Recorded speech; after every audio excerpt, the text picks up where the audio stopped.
Halo, perkenalkan saya Jeffrey Febriana Wulandari atau bisa dipanggil Bu Wulan. Di sini saya mengampu sebagai guru kimia dan sebagai wali kelas 10 MIPA. Terima kasih.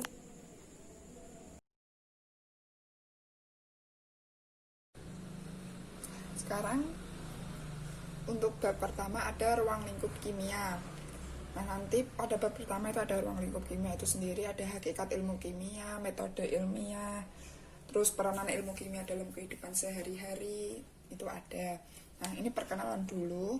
Untuk ilmu kimia sendiri, ilmu yang mempelajari susunan, struktur, sifat, dan perubahan materi serta energi yang menyertai perubahan tersebut. Nah, untuk kimianya kan, kalau pelajaran kimia itu apa? Kimia kan itu salah satu cabang dari ilmu pengetahuan alam ya, atau IPA. Nah, untuk ilmu kimia sendiri ini, terus hakikat ilmu kimianya itu sesuai ini ya, mempelajari susunan materi, struktur materi, sifat materi, dan perubahan materi. Nah, untuk susunan materi sendiri itu nanti ada unsur sama senyawa.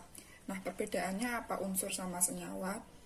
Nah, kalau unsur sebelumnya itu materi dulu ya. Materi itu segala sesuatu yang menempati ruang dan memiliki massa, itu merupakan materi. Nah, materi itu nanti ada 3 ya, unsur, senyawa, sama ini kurang campuran.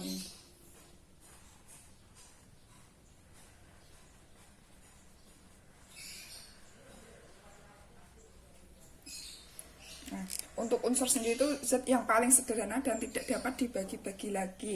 Nah, itu bisa kalian lihat itu di SPU, sistem periodik unsur yang kotak itu. Nah, ini contohnya kan banyak ya. Nah, itu unsur ini contohnya ada natrium, karbon, dan sebagainya. Ya, kayak itu. Ini namanya unsur.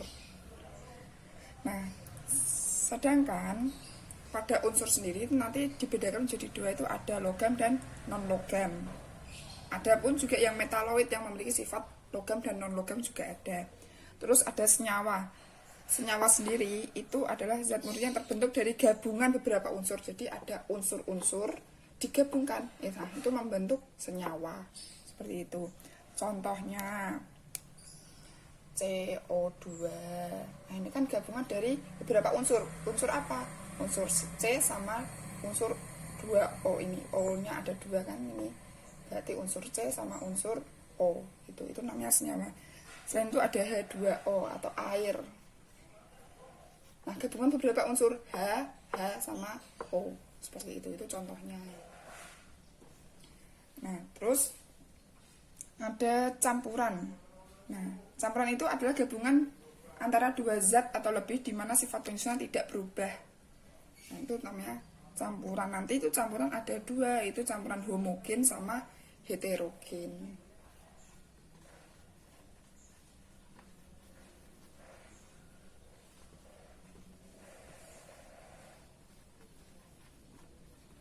Nah, kalau homogen itu partikelnya tersebar merata.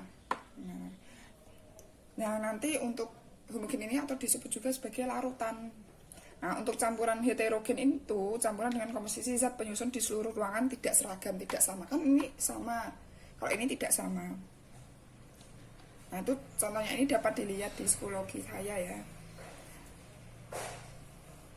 Terus ada selanjutnya, selain susunan materi ada struktur materi, nanti ada molekul unsur, terus ada molekul senyawa, dan ion.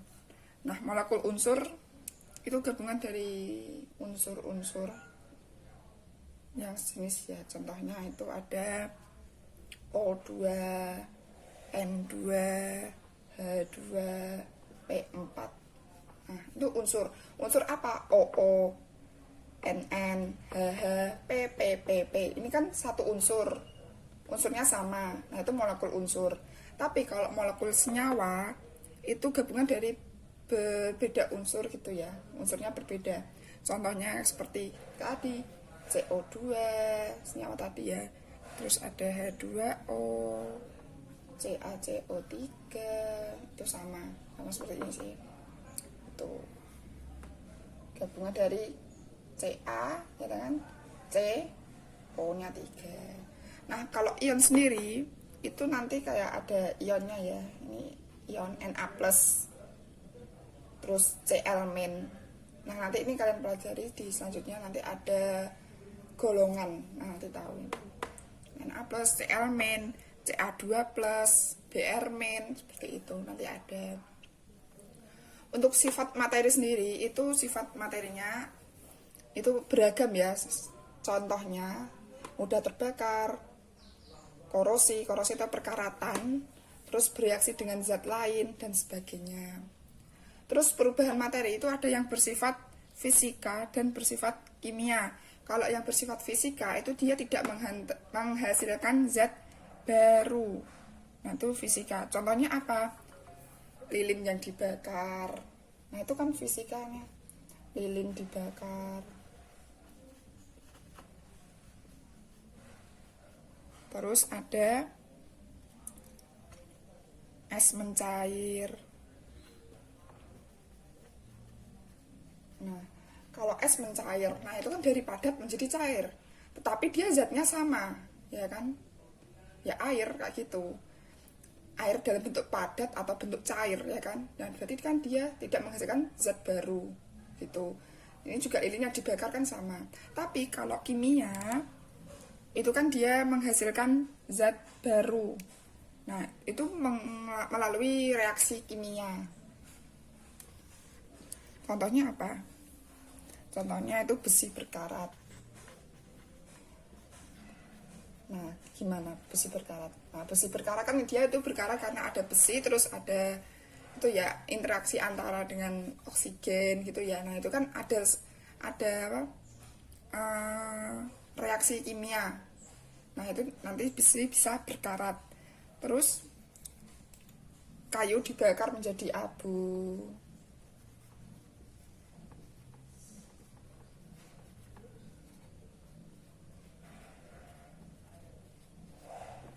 Nah, kayu yang dibakar itu kan kalau pembakaran itu kan ada reaksinya. Dia itu kan kalau dibakar itu dengan oksigen kan, kalau dia tidak ada oksigen itu tidak ada pembakaran. Pembakaran itu tidak akan terjadi karena dalam pembakaran kan CO2, ada CO2-nya ya. O2 menghasilkan nanti ada CO2 plus uap air kayak gitu kan. Gitu. Jadi kalau kayu yang dibakar itu nanti bisa bereaksi dengan oksigen atau O2. Terus nasi menjadi basi itu juga bisa karena ada penghasilan zat baru seperti itu.